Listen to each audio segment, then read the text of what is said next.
We are already through week 3 of the NFL. It is crazy how quickly this season has gone. Let's get into it now with our recap. This is NFL Extra. So we're going to start with Thursday Night Football last week. It was the New England Patriots taking on the New York Jets. Now, the Jets are one of those teams in the AFC that are looking to contend with the likes of the Chiefs, the Texans, the Bills, looking to be one of those teams to compete in the AFC. And they haven't really done it yet. They obviously lost their first game to the Niners. They beat Tennessee in a back-and-forth game, and then they had to play New England this past Thursday. Now, this was the game, if you're a Jet fan, you finally got to see what Aaron Rodgers is capable of. Rodgers looked like he used to on Green Bay. 27 of 35, 281 yards, 2 touchdowns. Rodgers was slinging the ball around to every receiver. He was very spreading the wealth, right? Rodgers was spreading the wealth on the team on that game. And they finally beat New England, the Jets. It's been a while since they beat them, but it's a different regime in New England now. So the Jets moved to 2-1. Big win for the Jets going forward. Can they start getting momentum going? Can they start to compete in the AFC East? Because we'll get to a team that is really head and shoulders above everybody else in the AFC right now, in my opinion. But yeah, good win for the Jets if you're a Jet fan. And New England, it's going to take some time. I think, because the only game they won was that game against Cincinnati, which we all know now they shouldn't have won that game because of the touchdown callback from Gesicki. But it's going to take some time for New England to get acclimated to this team. I think at some point obviously I think New England's not going anywhere. The team is going to be one of the bottom teams in the AFC.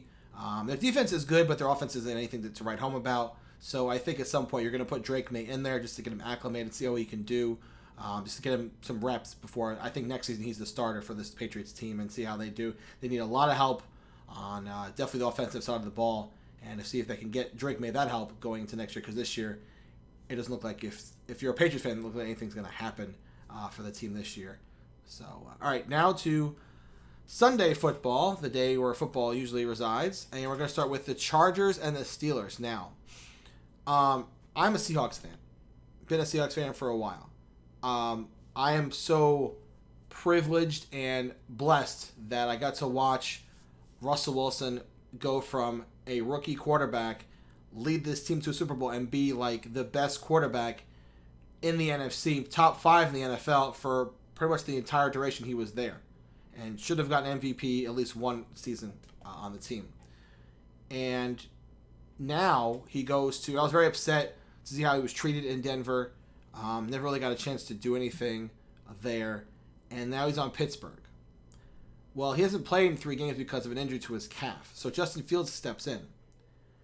I'm here to tell you now, as much as I love Russell Wilson and have respect for Russell Wilson as a player, as a man, and feel privileged that I got to watch his entire career so far, this Steelers team needs to keep starting Justin Fields. They're playing extremely well on both sides of the ball. Now, is Fields lighting it up? No, but he's doing enough to win the games, which is what you want a quarterback to do. Basically, Justin is turning into a game manager, which is fine. It works. I like Russell, but Russell was a game manager the year he won the Super Bowl. He had a good running game with Lynch. He had a spectacular all-world defense, Legion of Boom. Russell just did what had to be done to win, and that's fine. That's what Justin is doing. He's just doing enough to win because the defense is playing lights out for Pittsburgh. Their defense is playing really, really well. They're 3-0 in the AFC North, which everyone predicted, right? But yeah, Justin is slinging the rock now good enough for them to win. The defense is playing well with TJ Watt on the side of the defense on the ball. They got George Pickens out there and Najee Harris running the football. They have a good team. They're solid. I don't think you need to start Russell right now because what you're doing is working. And again, if you're a Pittsburgh fan, you're loving this 3-0 start because Baltimore doesn't look too hot, Cincinnati doesn't look too hot, and Cleveland doesn't look too hot. So Pittsburgh is going to continue to do what works because Mike Tomlin knows what he's doing over there. And the other side with the Chargers, obviously a disappointing loss. They were 2-0 looking to go 3-0 for the first time in quite a while. And Justin Herbert was injured from last week. He didn't play the rest of the game, so that did affect the team. Hopefully going forward he's healthy because they need him to play. And yeah, it was not a good showing for the Chargers in Pittsburgh this past Sunday. And hopefully, because they got to play the Chiefs, I believe, next week is the Chiefs game for them. So they got to bounce back. Hopefully Justin is healthy because if they want to compete in the AFC, they need Justin Herbert back there throwing the football. All right, so now Bears and Colts.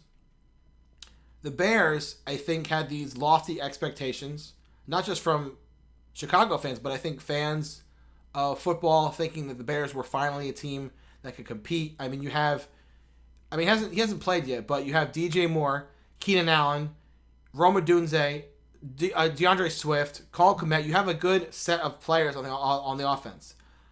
Offensive line is another story, and that's where we are right now. The Bears lose another one. They're now 1-2, lose to the Colts 21-16. Caleb Williams threw the ball 52 times, had 363 yards passing, and that's a record for Bears quarterbacks. He broke Justin Fields' record throwing that many passing yards.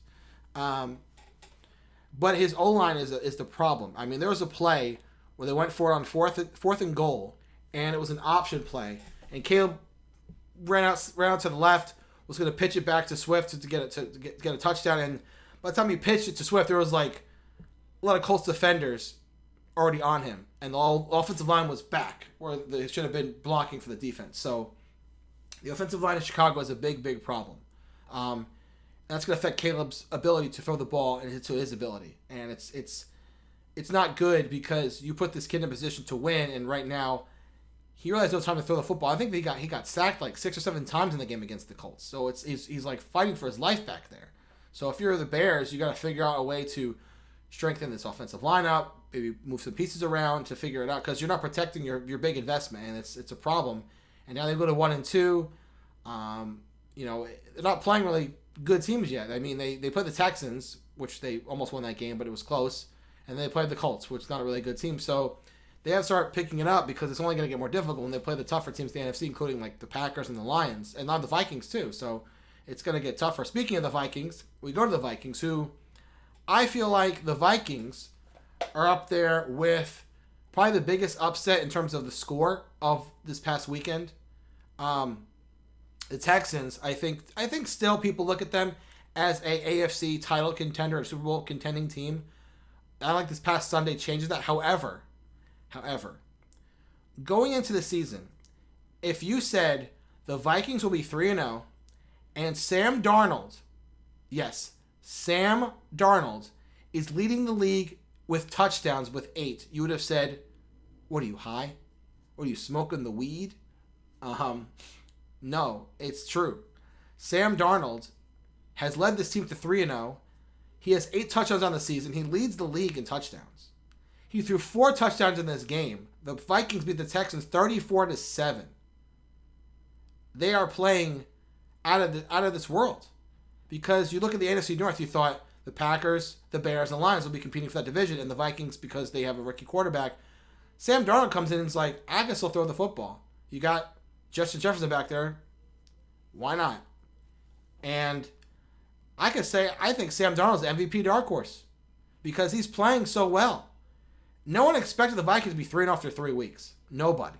I mean, yeah, they beat the Giants week 1, but they beat the Texans this past week. That's a good quality win. And 34-7 is not even close. I said the Texans, I thought the Texans would be a close game, but the Vikings came out and just dominated this game.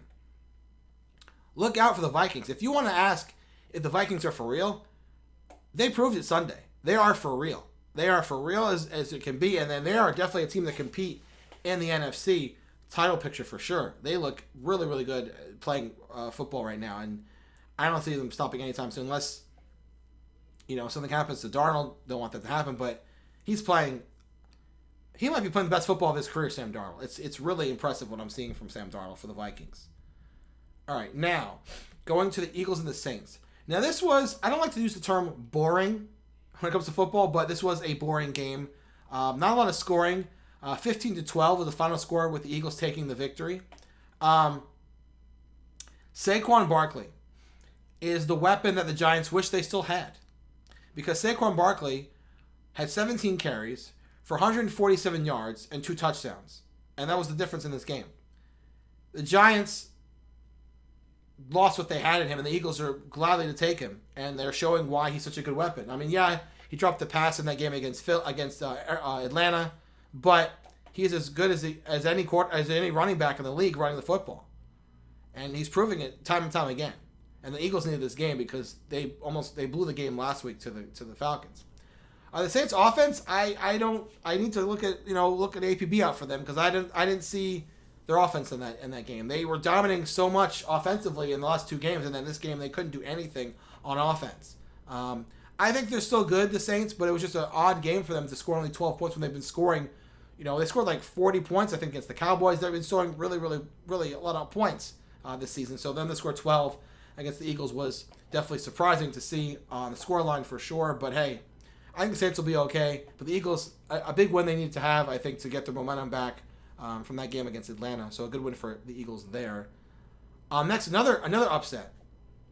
The Broncos and the Bucks. Broncos won 26-7.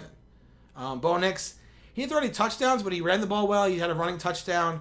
He sort of looked like a little bit like he did in the preseason, so he looked good. Tampa Bay just looked lost out there. I mean, Tampa Bay was another team he thought was, going to win this game because they were 2-0. They were playing really well. They looked really good.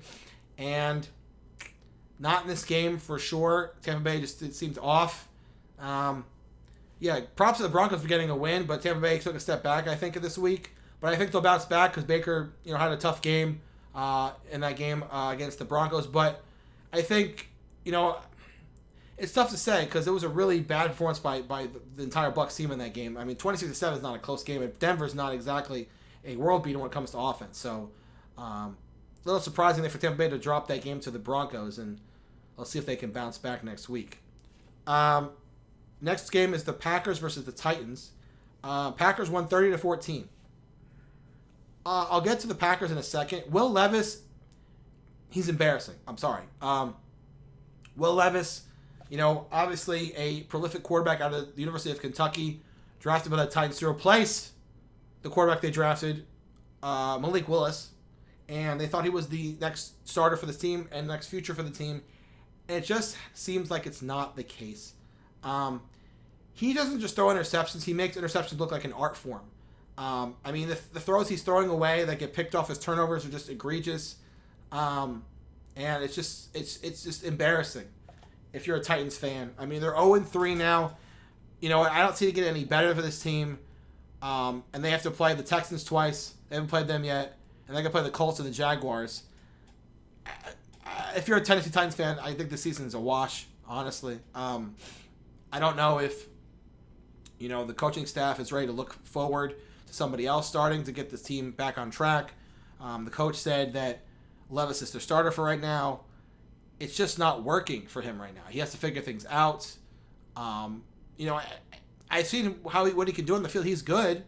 It just seems like there's a lot of miscues that he needs to get better at, and it's costing the team these games right now. With the Packers, Malik Willis is, I said before, when Jordan Love got hurt, Malik Willis is auditioning, and I think he's earning a chance to be a starter somewhere else.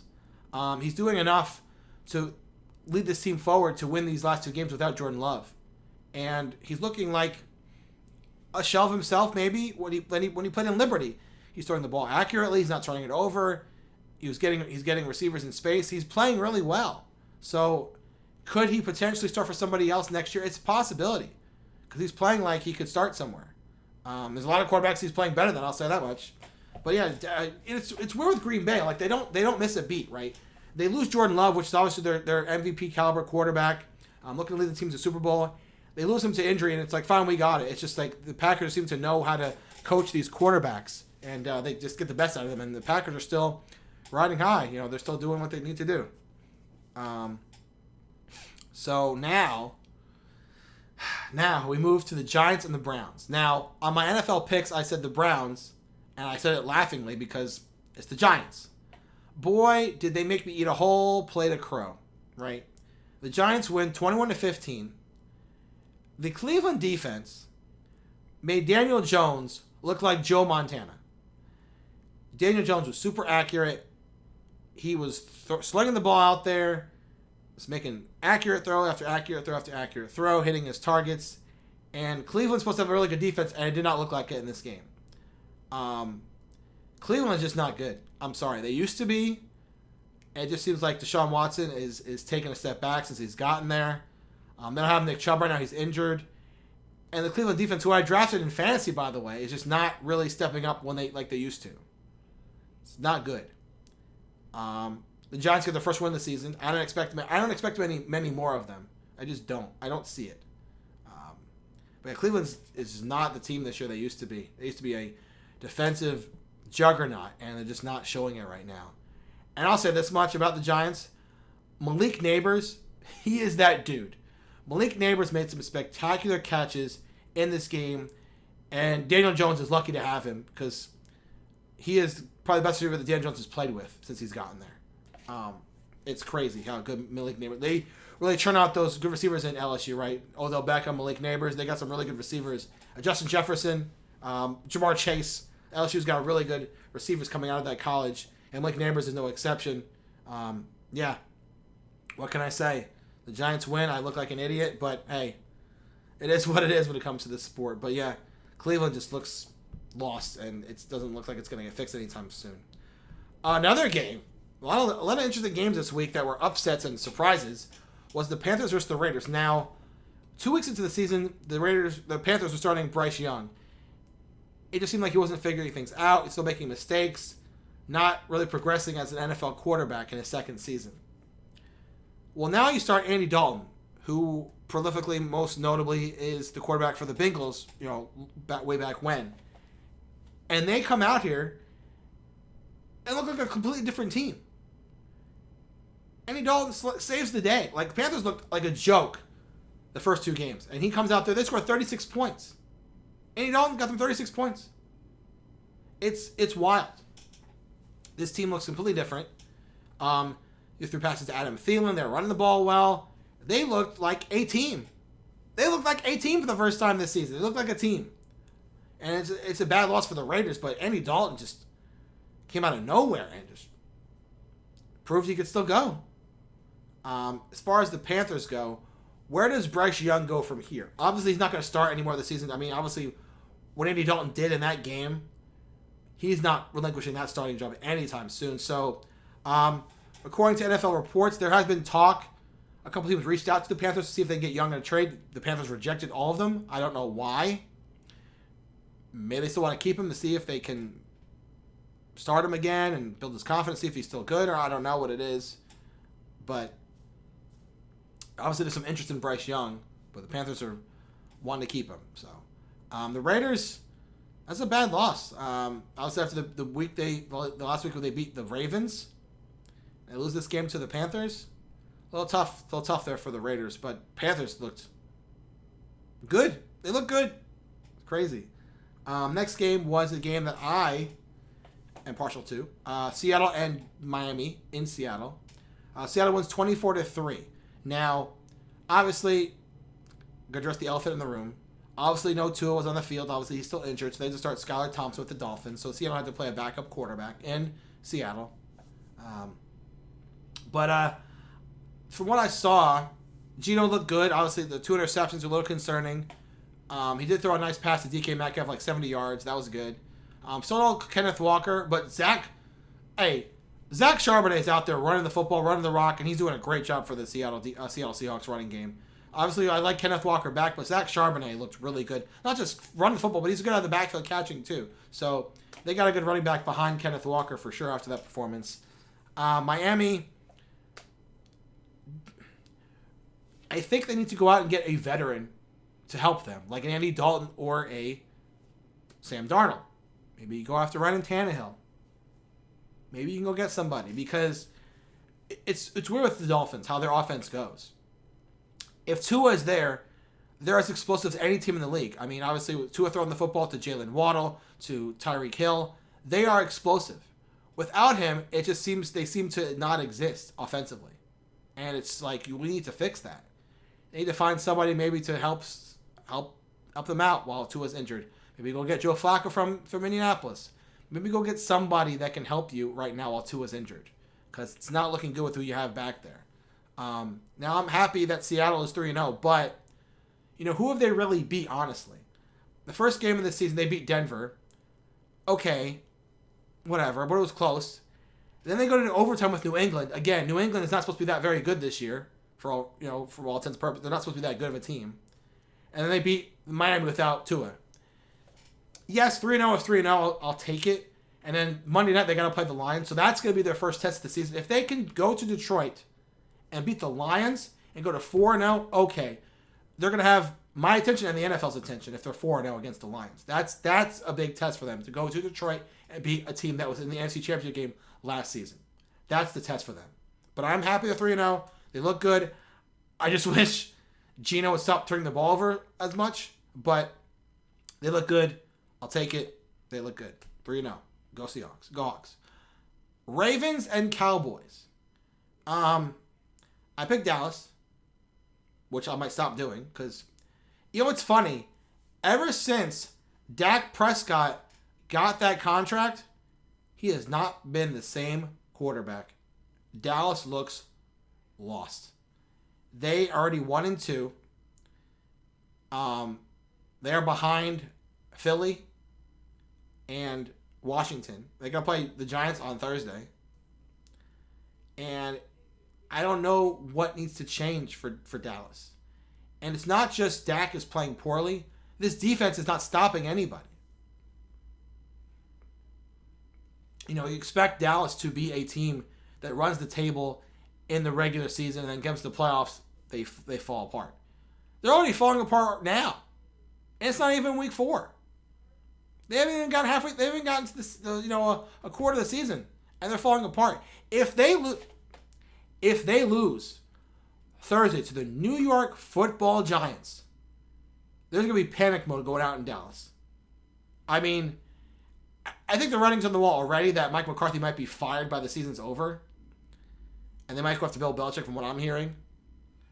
And they just paid Dak all this money, but he's not producing right now. So it's a bad situation in Dallas. Now, with Baltimore, they escaped because it was 28-6 at one point, and then Dallas came back, and they almost won the game.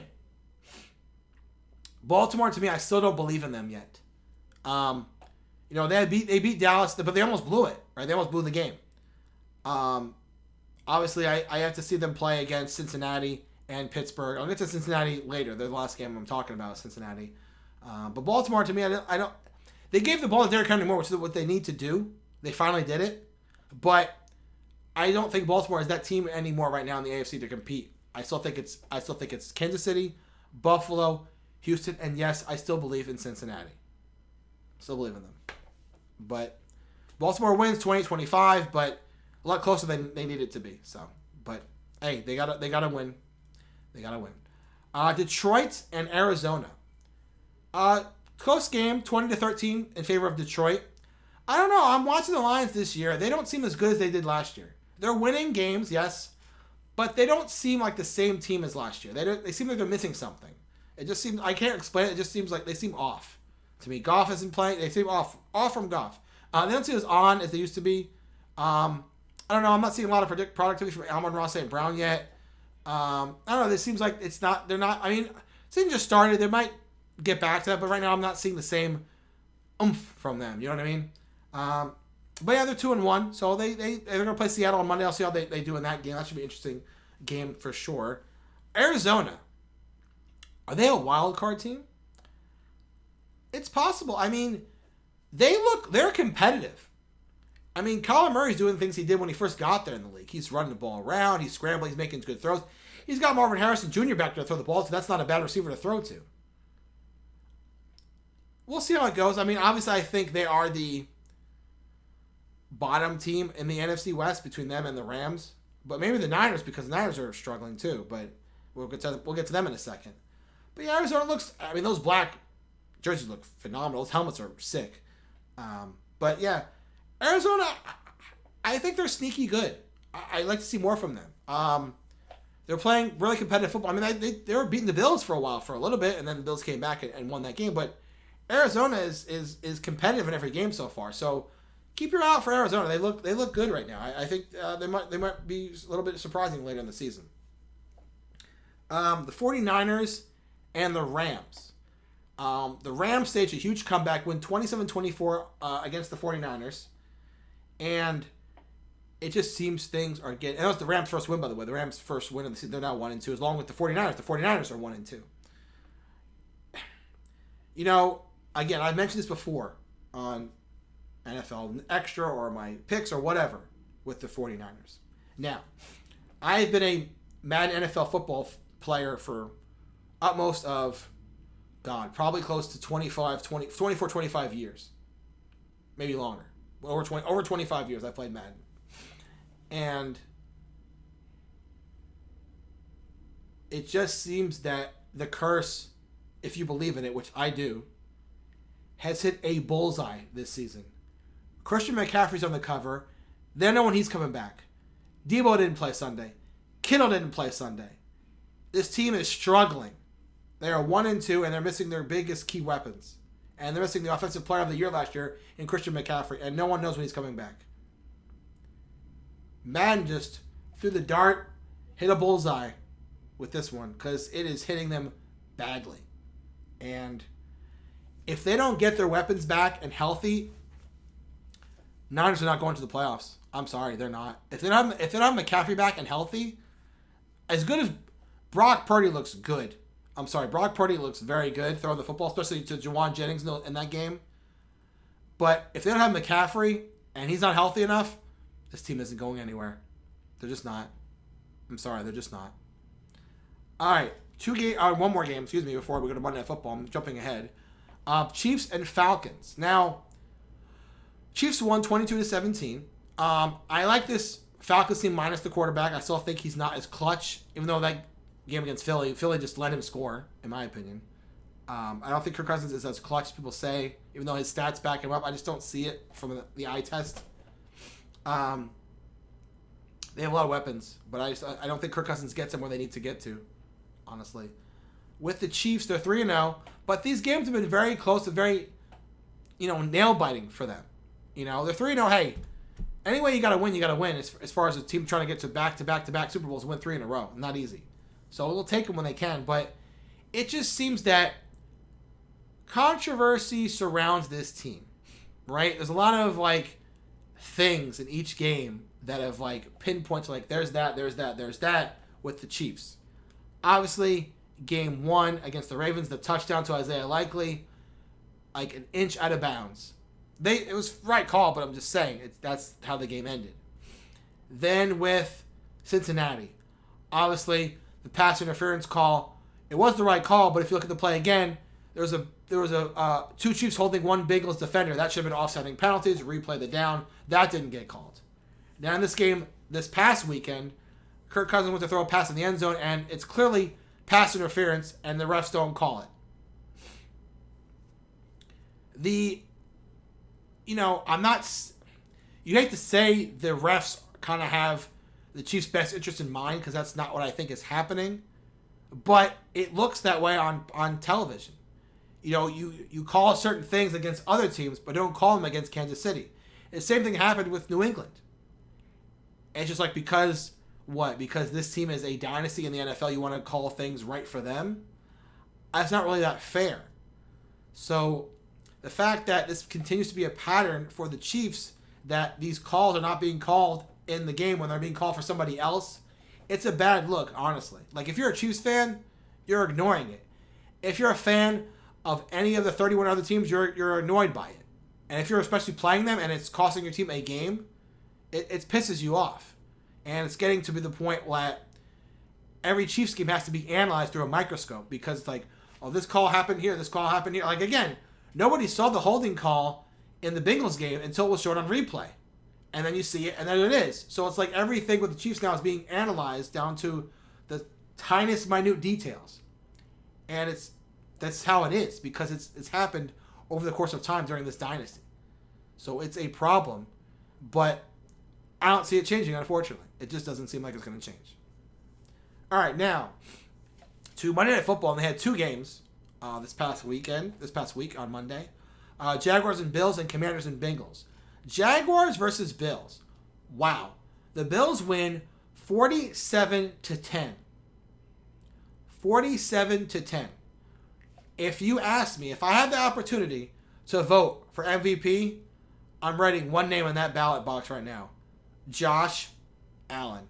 Oh my God. Josh Allen was 23 of 30, 263 yards, and 4 touchdowns in this game. He did anything he wanted to do. Not to mention, Josh Allen has 7 touchdowns on the season and 0 Not 1, not 2, not 3, but 4, but 5. 0 interceptions. No turnovers for Josh Allen. What? No turnovers for Josh Allen? That's crazy, but it's true. Josh Allen has 0 turnovers. Wild. He is playing, honestly, I didn't think I'd say this without them losing Stephon Diggs. And they also another receiver. I can't remember the name of the receiver they lost, but they're all big pieces. Josh Allen is playing the best football of his career. If the Bills continue to play this way, they are winning the Super Bowl. They look unbelievable. And we'll see what happens when they play Miami and other teams in the AFC like the Chiefs or whoever. It depends on who the schedule shakes out. But they look like the best team in football right now. They look like they can stop and beat anybody. And they look like a favorite going forward. They look so good. To Jacksonville. What has happened to Trevor Lawrence? They have lost 8 in a row dating back to last season. It seems that Lawrence has definitely regressed since the season they went to the playoffs. They had a huge comeback against the Chargers, which was a big, big win for them. I don't know what the issue is with Trevor Lawrence right now. Doug Peterson's got to figure it out. Because Jacksonville at one time they were an exciting team. What was it, like 7 years ago? They were up at halftime against New England in the AFC Championship game to go to the Super Bowl with Blake Bortles and that defense, and that's all gone now. But you thought with Trevor Lawrence, obviously you get some pieces around him to throw the football and trust ETN running the football. It just seems like Jacksonville needs to find themselves again because it's really bad right now. If you're a Jacksonville Jaguars fan, you're just going backwards.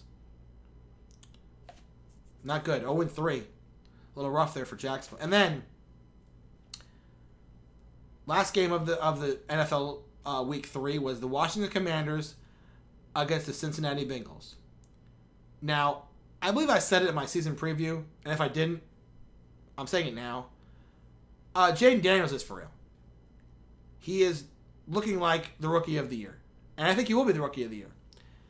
He's the quarterback the Bears should have taken.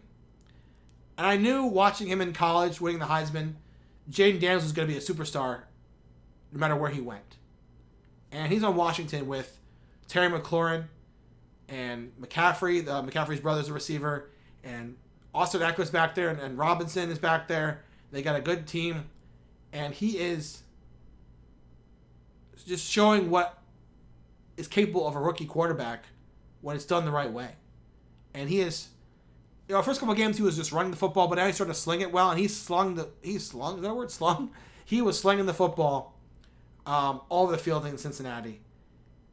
And especially that last touchdown pass to Terry McLaurin in the end zone to seal the game. I said before, Washington is a dark horse to make the playoffs. They look so good right now. Beating Cincinnati in Cincinnati. A monumental win for this team and Jaden Daniels. I love this Washington team. They look exciting. I can't wait to see what they do in the upcoming weeks. And I'm rooting for them to win the NFC East. I love this team. I mean, I'm a little partial because Bobby Wagner's on the defense, but hey, I love what I'm seeing from Jaden Daniels in this Washington team. It's exciting. I'm not saying they're gonna win the Super Bowl, but they're gonna get to the playoffs the way they're playing. They look phenomenal. They look really good. Obviously, I think Austin Eckler got hurt in that game. I'm not sure what his timetable to come back is, but they look good.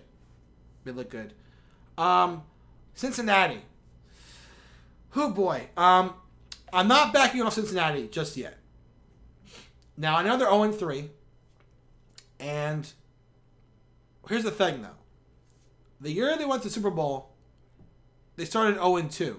So that's not exactly a time to hit the panic button. 0-3, still not hitting the panic button. I'm still on my platform. I'm still saying the Bengals are winning the Super Bowl. I still say Joe Burrow turns around and wins MVP, although Josh Allen's making my case very difficult. I still say Joe Burrow turns around and starts putting up MVP type numbers, and they fix this. They fix this. However, next week they are playing the Panthers. Now I know Andy Dalton is there, and they're playing very well with him as quarterback. If Cincinnati does not win this game, if Cincinnati goes 0-4, I'm still not going to back off because I don't want to do that. But if they go 0-4,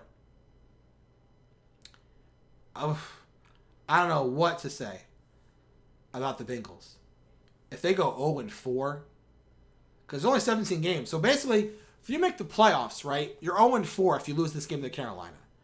You have to be at least, I would say, 10-7, 11-6 to get in. If they go 0-4, you tell me this team's going to go 10-3 or 11-2 the rest of the way to get in the playoffs? I don't know. I don't know about that. That's tough. If you can go to 1-3 and then get back to even 3-3, then you can get back to even and you can start, figuring things out if you have momentum going. But if they go 0-4, them going 10-3 or 11-2, I don't know if that's possible. That's a rough task to ask. But I still believe in Cincinnati.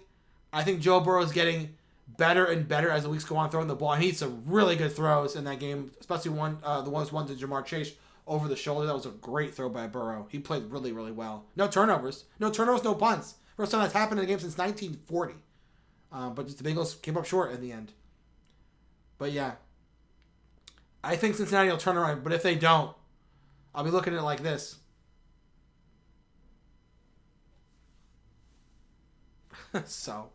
But that's that for week 3 in the NFL. Tomorrow night's game on Amazon Prime is the Dallas Cowboys against the New York Giants. I think it's a must-win for Dallas.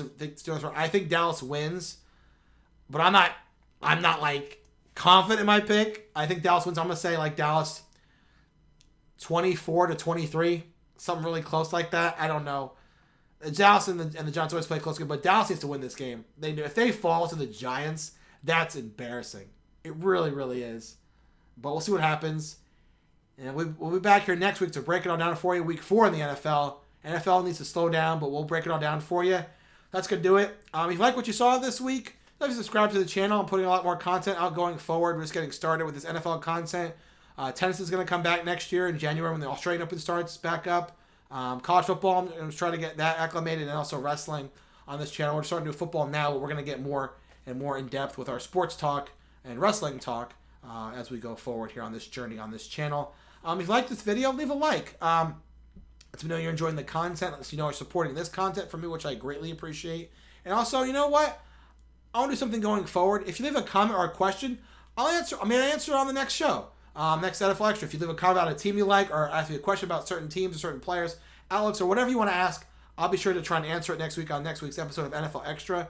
And again, the support I get here, not just here, but also my BD Games channel, I appreciate it very, very much. Support I get from people, it means a lot to me because no one has to watch this content. I'm not forcing you to watch anything.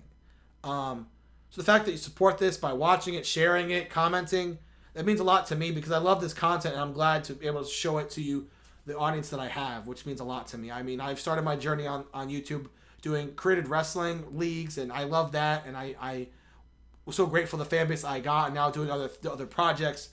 I love that. I get support from various people, and I just love it so much. So I thank you. I thank you. I thank you. I thank you. That's going to do it for NFL Extra. We'll see what happens in week 4. Signing off. Thanks for watching.